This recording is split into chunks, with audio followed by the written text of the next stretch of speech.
Good morning and welcome to the very first episode of the Dewey B channel. I'm Dewey B, landscape photographer. Today I'm going to take you out to Bridgeton, Indiana, a spot in western Indiana, Park County, best known for all of its covered bridges. We're going to travel to the iconic Bridgeton Mill, Bridgeton covered bridge, and take advantage of a very cold morning, and see what kind of an image we can get. So come along, enjoy the journey. All right, so you can see the scene here behind me. This is Bridgeton Mill, built in 1823, rebuilt in 1870. And this is the Bridgeton covered bridge along with the dam here at the mill. All right, this is an iconic spot in Indiana out in Park County. Park County, Indiana has over 30 covered bridges. I believe it is the biggest concentration of covered bridges still left in the country or in America today. All right, this is an iconic spot. The bridge here was actually destroyed back in the early 2000s and then rebuilt using not all but some of the wood from the original bridge. But it's here today. You can't drive across it. Some of the other ones in the area you can. You can walk across this bridge, but you can't drive across it. The mill was open from time to time, especially in the fall during the Covered Bridge Festival. It was a very popular spot during that time of year.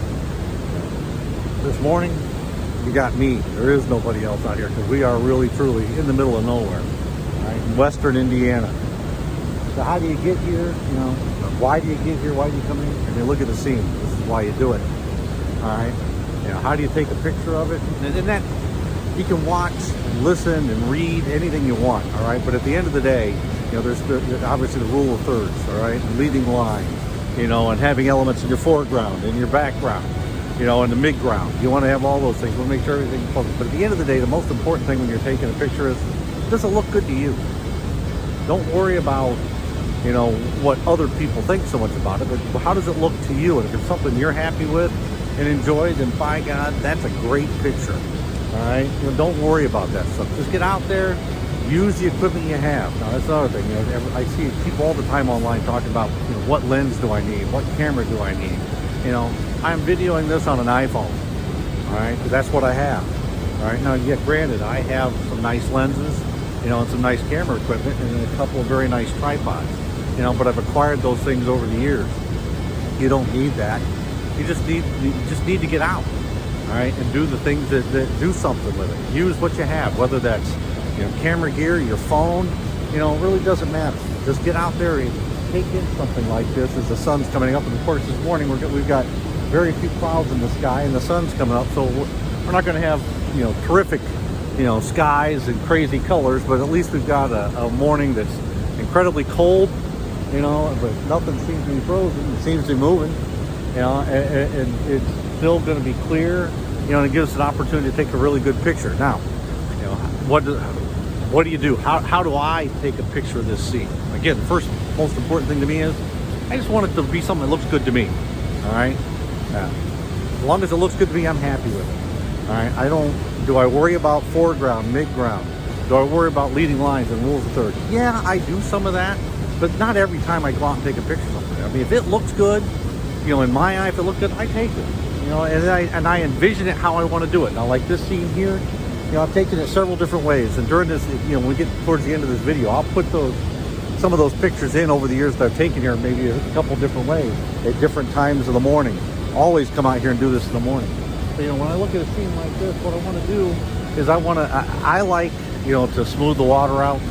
I really wish the lights were on inside the bridge, which they're not this morning. I love to get the sun star, the light star, from the shine of those lights, but this morning it didn't there. It doesn't matter. I'm still going to take a great shot. It's not really that important to me. I'll find a way to make it work. And that's really the thing you need to do is find a way to make it work. Find something you're happy with. All right. So now, how do I do that? All right. So let's see if we can pan over here to where my camera is. All right, so there's my camera. All right, sitting on a tripod. All right, so I've got a wide angle lens, 15 to 35, Canon lens, and I've got a circular polarizer on it. And I'll take that circular polarizer and I use that to try to knock down some of the glare from the water. All right, and then I'm going to work in manual mode. I'm going to set my ISO to 100. Now it goes lower than that, but I don't go to the lowest setting because I'm using a circular polarizer, and because you know the camera and the setup that I have, I can do that, and I don't like to use the lowest setting, you know, if I can avoid it, just because I don't think it necessarily gives the best picture. But that's just me. It doesn't mean you can't. It's just certainly you can do that, but it's just how I do it. You know, I'm going to work in manual. I'm going to set my ISO, like I said, at 100. I'm going to adjust my shutter speed. All right, you know, and I'm going to probably try to keep my aperture around f11. All right, at f11, you know, I could hopefully get a 3 or 4 second, you know, shutter speed, you know, that'll allow me to blur the water and still capture some of the sun and some of the, you know, some of the background. So we're going to go give that a shot, see how it looks. All right. When I get done with all this stuff, you know, in the end of this video, I'll post this picture so you can see it.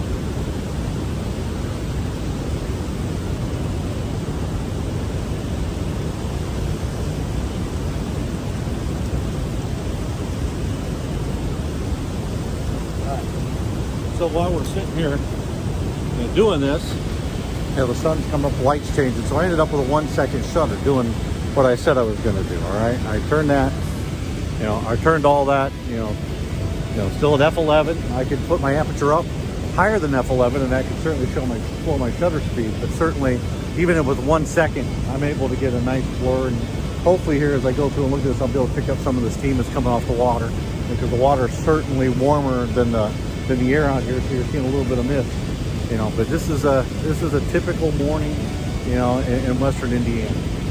Try it one more time.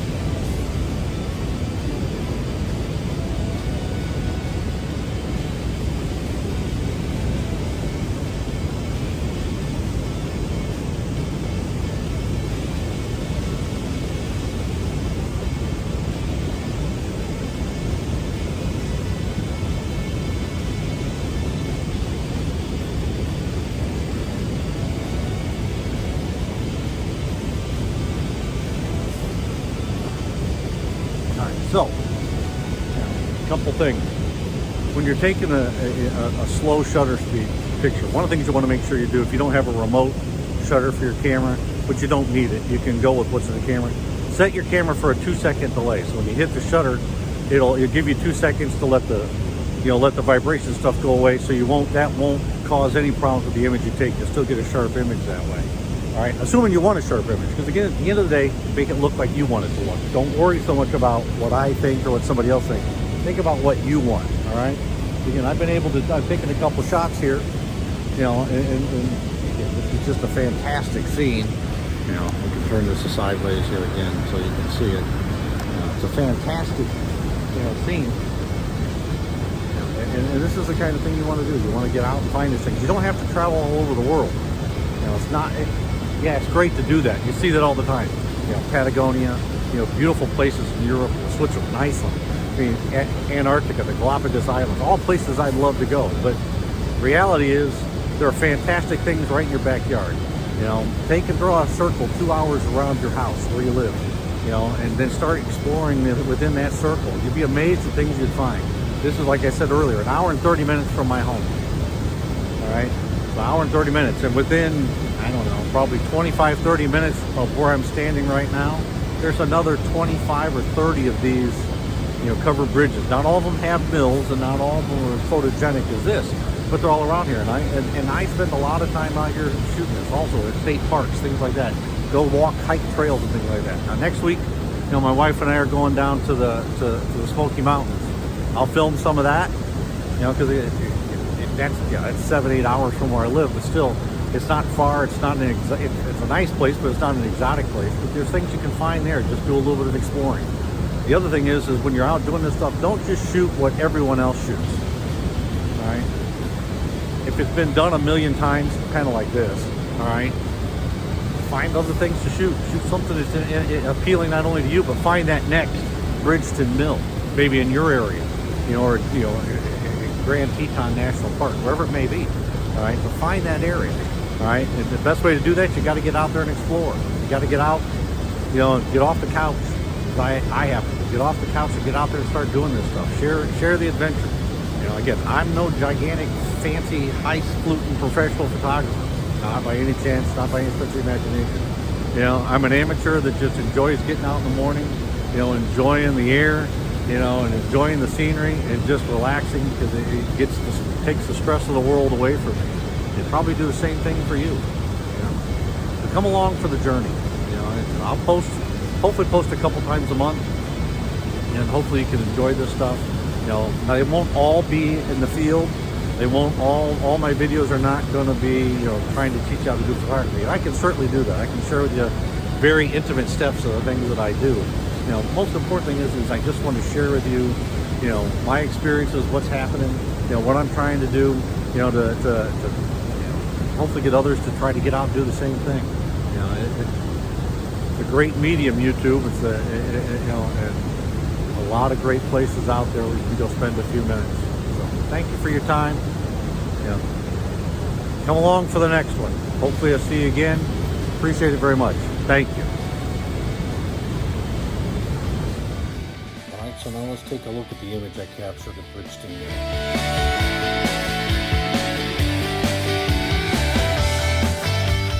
I'm going to include a couple of images that I've taken at previous trips out to Bridgeton, so you can get an idea of what it's like from a different angle, all right, or from a different morning. Every different environment, or every day is a little different environment. So put a couple of those on here so you can see what they look like.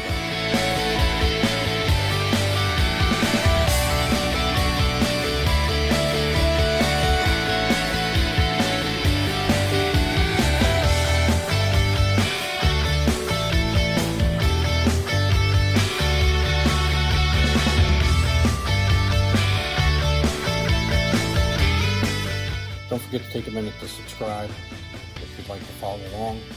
Also, you can find me on Instagram at DeweyBPhoto. Thank you very much. Look forward to the journey.